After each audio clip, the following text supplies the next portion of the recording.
Hello, everybody. It's me, Munching Brotato. Holy Welcome shit. to the Bro Talk podcast, starring Kyle, Kkcomics, Munching Brotato, and we don't have guests. Who are you? I am Rick Dees of the Weekly Top 40. Do you have that? No, what? No. No. I listen. I was driving my car, and it was late. Nice. Hello, everybody. Welcome to the Bro Talk podcast. What is even happening right now? Okay, listen, Rick Dees is like this guy who's like, okay, I don't know, I was just driving and I never drove at this certain time of night before, and this guy comes on the radio and it's just like, Rick Dees in the Weekly Top 40s, and I'm like, what the hell is that? And it's just like, hello everybody, it's me, Rick Dees, and I'm here with the Weekly Top 40 Countdown, and it was just shitty songs. Oh my really God. bad. I mean, we might have him, but then again, I only listen to like one radio station. Is it like the edgy station? It actually Is it called Edge? if anyone 104.5, The Edge. No, it's pushing you off every morning. The Edge. No, if anyone's from Chicago, you'll know 101.1. They play like a bunch of alternative, but sometimes they do really play like the Disturbed, Linkin Park. I always love the names of radio stations. Like ours is 101.9 The Giant, so it's like 101.9 The Giant. Actually, I don't know if they actually they just call themselves WKQX. I think. I don't think they actually. Holy fuck, that's an acronym. Yeah, I know, and What it's does like that stand for? That could stand for something like horrible. I don't know. Wombats. WKQX. Wombats kill. I almost said it's koalas. those radio acronyms. Like, welcome back to WKQX. Like, I could say that every morning. Yeah, I know. Like it's easy. A cup of coffee. Oddly rolls off the tongue, but anyways, I guess we're here to do a podcast or something. Oh yeah. Okay. So, hello everybody, it's me, Bunch Potato, and I'm here with Kkcomics, and today we're back with the Bro Talk podcast. We have like every Thursday. This is the third Thursday we've done this. We've been pretty consistent. We've been pretty consistent so far. Basically, it's where you don't have to watch the video because it's probably just something you're not interested in, but you can lay down, watch nothing else, just listen. Actually, don't watch and listen. That's distracting. You can play games and listen. We were gonna have Read a book? No, you can't read a book. We were gonna have webcam, but we're both feeling kind of Yeah, sick. we have the webcams. It'll be here next podcast, next Thursday, because I look like shit because I'm sick. Kyle looks like shit because he's Kyle. I was hoping you're gonna say that. And yeah, no, so Kyle got his webcam, so that'll be all set up for the next. We still gotta figure out how to even do that, anyways. We can just send each other. We'll figure something out. Yeah, we can send each other stuff, nudes, Yeah. I guess. I mean, yeah, it doesn't end it just like the podcast, you know.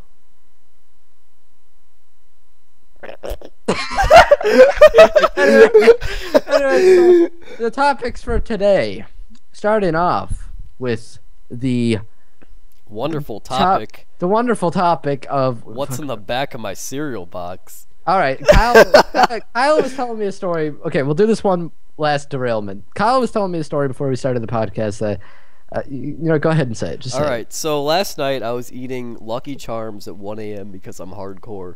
And you know how they have like the little activities, usually in the back of General Mills boxes, of just like activities like, oh hey, help Buzz the Honey Nut Cheerios bee find his long lost father or something, and you got to go through like a maze.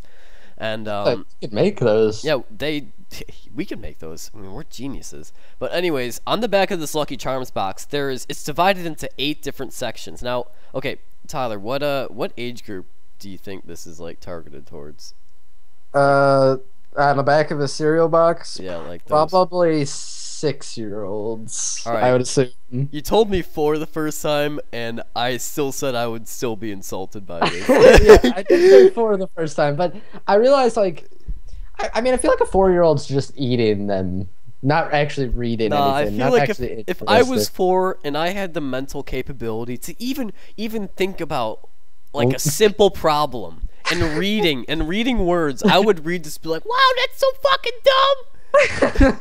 Like, well, I can't really show it. Like that's half of the funny part is actually showing the challenges, because one of the challenges on the back, it's all the different charms that are like laid out in the back here, and for the first charm, the heart charm, it says Lucky can bring trees back to life. Well, not back to life, to life.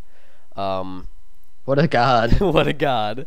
And it says, which two trees are exactly alike? And it's they're like in a row, and it's like it's going down a diagonal row. So you have this big tree in the front, and you have the second biggest tree, and then you have this whole row of trees in the back. But it's the first two trees. It's the very first two trees that come into your sight that you see. Those are the two that are exactly alike. None of the rest of them. So solving the heart. We're basically bringing up the next generation of Einsteins. Yeah, this is actually horrible.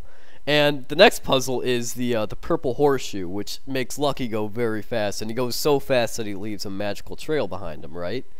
And the trail is blocking off words that are... I'm going to have to put a picture of this because I can't explain this one. It's blocking off, like, the bottom part of these words, and it's like, can you figure out what it says?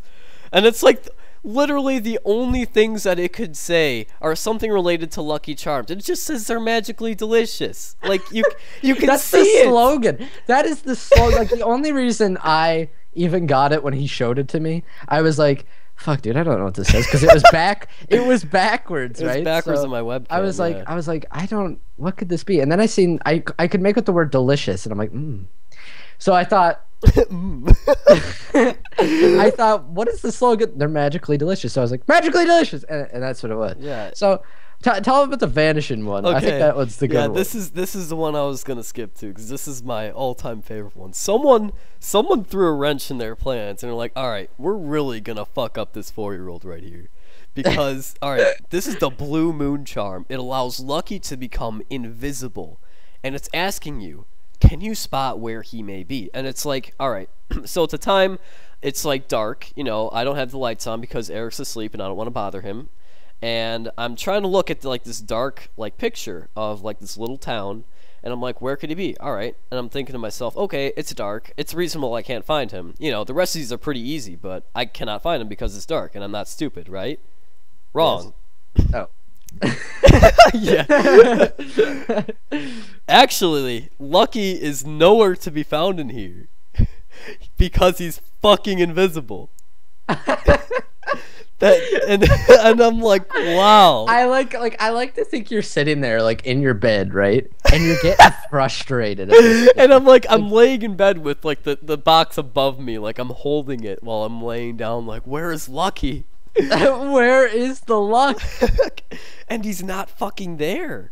Oh god, dude, that would piss me off. Cause like that's, I don't know. That's just like the best thing. I kind of want to go see if I have any of those. I know I had like a cereal box thing at one time on like a Frosted Flakes.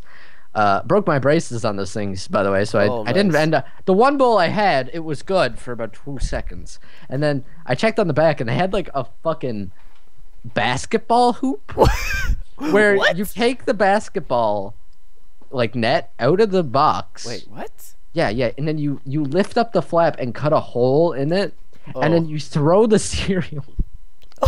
Basically, it's like, hey, throw this shit product back at the box. That's what it's basically saying. Anyways, that was like a 8-10 minute long derailment on cereal. All right, well, I think that's one of our topics for today. Yeah, shitty cereal. That's one of our topics. We'll go to the one that we wanted to talk about the other day, was growing up. We didn't get into that. We wanted to, so we'll keep this to like a 5-minute thing if possible. Yeah. So because I want to get to I kind of want to get to some Steam stuff, but all right, that's fair. All right, let's talk about growing up then. Tyler, growing up, yes. What was there one defining moment in your life that you kind of went like, wow, I'm an adult? Probably actually like when I just graduated, because I think like every time like birthdays have never meant shit to me. I've always been that kid that was terrified of my own birthday. I was always scared as shit, because like it was like when you're a kid, it's like, oh my god, nobody's gonna come to my party. All these people that I don't actually talk to, I invited like 12 people, and everyone would come. It was weird, like people I wouldn't even know or even really like would get invited because my mom would put their names in there and they'd come, and I don't know, I'd have like a pool party or something. Nice, dude. Yeah, did you have, like they just swim in the pool with these people you hardly even know? Yeah, dude. Like did they invite like your school teachers and you got in with Mr. Hawaiian shirt? Oh, dude, no, not Barry. Oh, not Barry. But yeah, no, like ever since forever, I've never cared about birthdays. So when I turned 18, which is like the defined adult age, I was like, I didn't care. I was like, it's just another number. Like I'll be 68. Like I don't fucking care. I'll still be playing. Like I feel like I'll be grumpier. Like, I'll be like a really asshole grandfather. Like hey, does that thought progression where it's like, wow, I'm basically an old coot? Does that start when you become 18? Like I feel like that's like it's a very early age. The thing that made me feel old was when I graduated because I was like, wow, that was 13 years. I just did like I had like a relapse. Like I was driving home and I'm like, I'm done. I was like, that was it. I don't have to go back to that place. I can make the choice to either become a fuck up or successful now. It's my decision. The government can't control that. So at that point I was like, wow, I'm a man. That's it. You're a man. That or the first time I ever ate like I don't know like oh shit, what's it, like a fruit roll up? I thought I was a man then because like those things like I roll up. Yeah, okay, because like those things like I don't care. Those are the manliest goddamn things ever. Because if you can eat that without choking to death, oh my god, I know, right? I have a choking problem with fruit roll-ups. They try to murder me. Dude, I had an experience when I was a kid. Let me derail really quick. You know how they have like the little plastic in the back of like fruit roll-ups? Dude, that's the problem. Yeah, I know. Like I ate it. Wait, when did you do this? Okay, hold on. Like recently? No, not recently. Hold on. Okay. Clearly, we're not on the same path. All right. When I was little, I accidentally didn't know. It was my first fruit roll. Okay, all right, great. That's when I became a man. When I choked to death on the wrapper and the I thought like this happened like yesterday. Like I'm like, no, I'm not fucking. I'm like, yay, fruit roll-up, and I fucking choked. I want fruit roll-ups. Yeah, no, we actually still buy those, though. They are pretty manly. But I was reading a Reddit thread, of course, because that's my life, where people were talking about the defining moment when they got older, and I thought it was someone said like the moment that everyone on Friends was younger than I am. That was the moment I realized I was old. Oh god, that's a good. That's actually good way to look at it. How old was the age of the Friends characters? I don't know, but because like, have you ever seen Joe, the guy who played Joey? Like, have you seen him now? He still looks like Joey, just old. Dude, I don't know. I just know that Jennifer Aniston is so old. How old is Jennifer Aniston? But Jennifer Aniston is one of those girls that like. I think she's like when she was born, she was bathed in demon blood because she doesn't show. like she was crafted by Satan himself because she like. There are those actors that just don't seem to age. Yeah. Like Ian McKellen, you can tell he's just not gonna. Oh yeah, but next to Patrick Stewart. But Patrick Stewart has always looked the same. Like, I mean, there was that time he had hair, but like no one looks at that picture because then they're like, "Who is that? That's Patrick Stewart." Like, because they thought he was older than he actually was when he was bald. Yeah, so, I feel like that guy came out of the womb with his head. Like it was just how it is. Oh my God, we've talked for 13 minutes about. Wow. Anyways, growing up. Yeah, let's actually talk about growing up. We're talking about growing up, and we're the most immature pricks. We just talked about choking on fruit roll-ups and how people are bathed in blood to not age. Oh, that's so yeah. nice. No, I felt old when I graduated. Your turn. All right. I did say that this was actually a defining moment that I had in Walmart. It was. All right, let me finish. So it wasn't really like when I actually reached a certain age, because when I like started getting older, I just felt like I was just a kid with longer legs, honestly. But it never really hit me that I had responsibilities and I was actually becoming an adult until I was at Walmart and I was doing shopping. And I'm like, okay, we need a lot of things. We need, okay, grocery shopping isn't like an adult thing. Sometimes kids do it. But it was when I was in the soap aisle, and I was looking for some new dishwasher soap, okay? And okay, that's not a kid thing. Let's face it. But it's not exactly the most adult thing, because you could tell anyone to get you some dishwasher soap. But it was the fact that the dilemma in my head was which brand of dishwasher soap will make my dishes the cleanest. And you're basically grandmother. The internal debate that I had with myself. I stopped myself in the middle while I was weighing like the two in my hands like an old person does.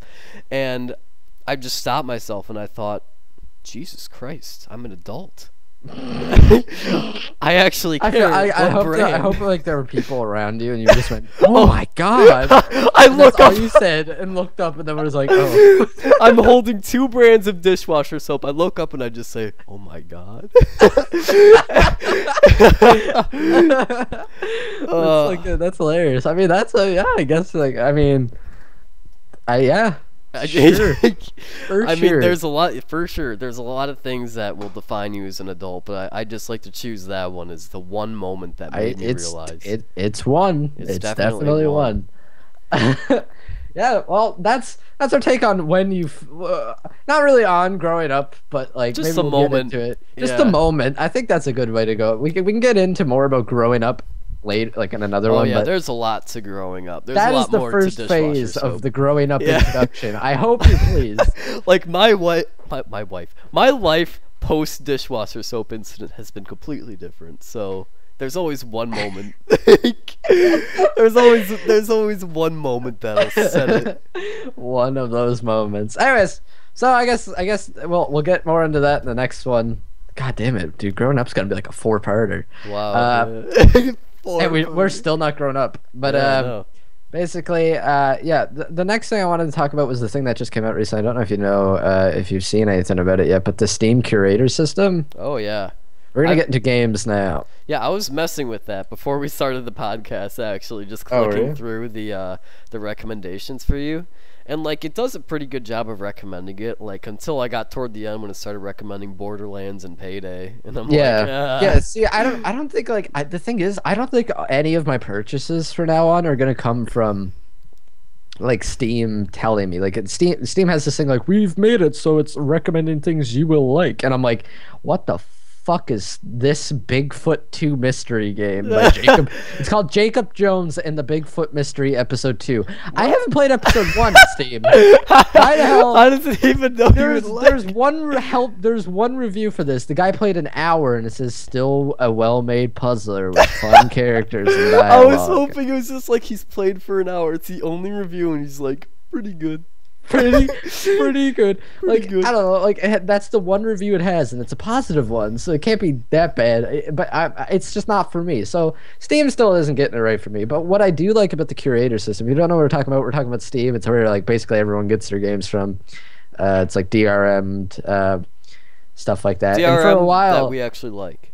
yeah. For a while, it was like just a mess because the Steam homepage was just releasing trash. Oh my It was god. basically all early access games, and it was all I'm so glad they're actually taking action of that though now. yeah, and they're not doing it in a really bad way, like because now like you can actually follow curators. I don't know if you know that. Yeah, I did that. I followed this game called Life is Feudal. That looks pretty fun. Like this medieval like Minecraft. Oh, you followed a single game? Yeah.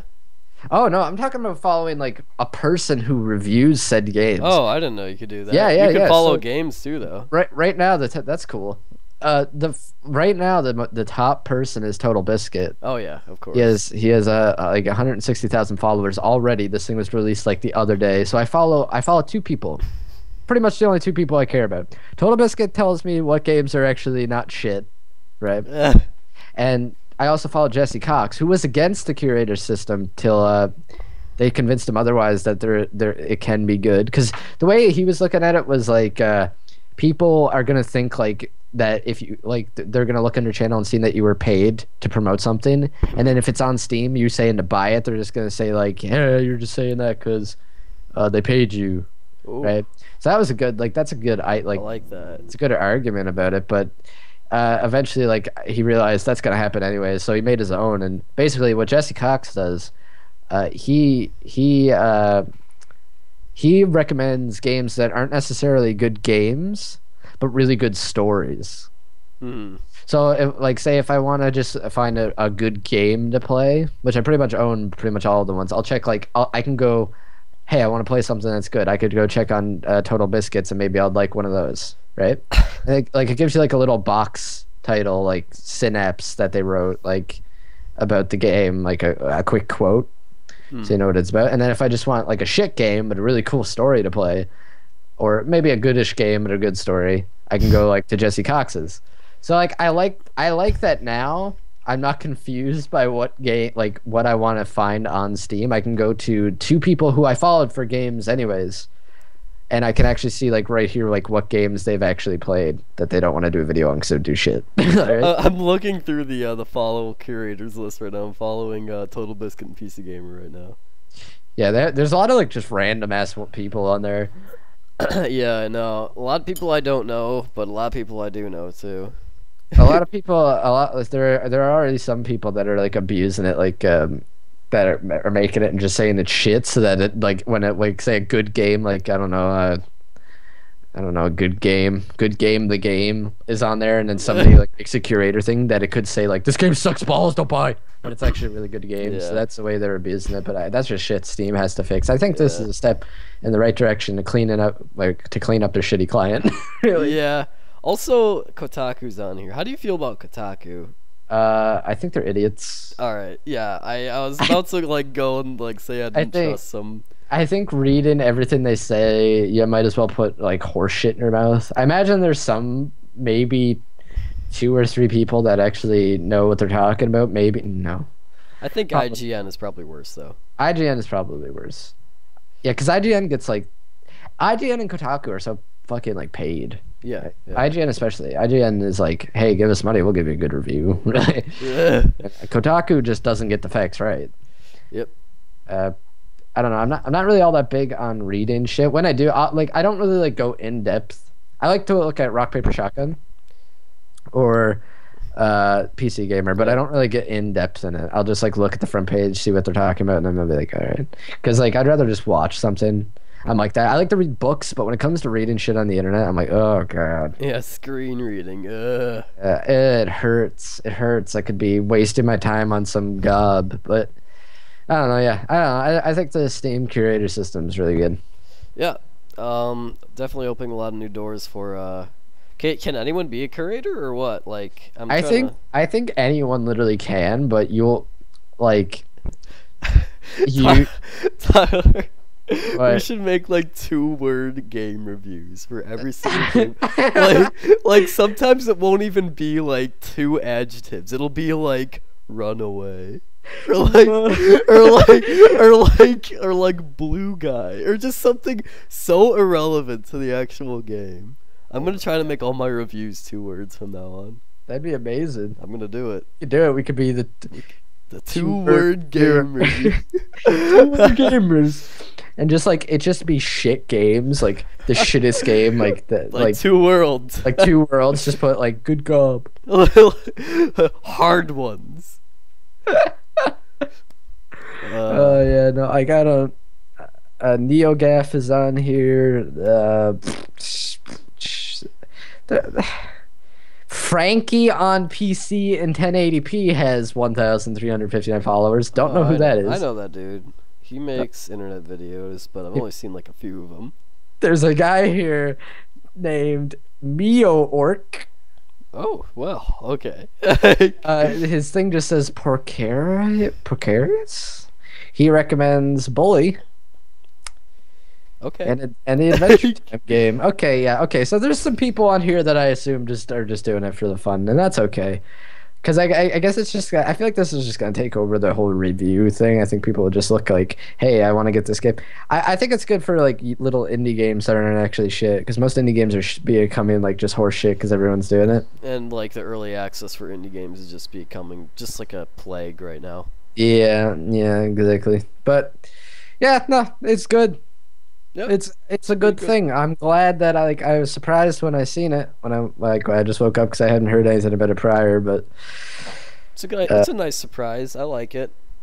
Surprise. Thanks, Gabe. Oh, dude, they have Shovel Knight. Shovel Knight. Yeah, I know. I've seen Shovel Knight there. It's a really good game. Yeah, you guys should play Shovel Knight. That's a good gob. We're getting to like 25 minutes now. We should probably. Oh, I don't want to ever end. Oh, all right, that's fair. So all right, our next topic is growing up again. Growing up twice. Because, everyone goes through their midlife crisis at least 2 times in their life. Thank you. Anyways, guys, thanks for watching. This was the BroTalk podcast. BroTalk. the BroTalk podcast, where we talked about really nothing. What did we talk about? I don't know. People can watch this if they want. It doesn't matter. If they just want to hear us talk, they can. Anyways, guys, thanks for watching. Leave a like down below if you want to see more of the podcast. We'll be back next Thursday with another one. Hopefully with webcams if we're not still sick and dying. I don't think we will be. I don't think we should be okay. What if one of us die? Oh my god. Welcome back to the BroTalk podcast. Tyler is dead. You make like a stick figure me in a corner. Just like, what are your opinions? What do you like about video games? Anyways, guys, yeah. Subscribe to the channels down below, and we'll see you next week. Goodbye. Goodbye.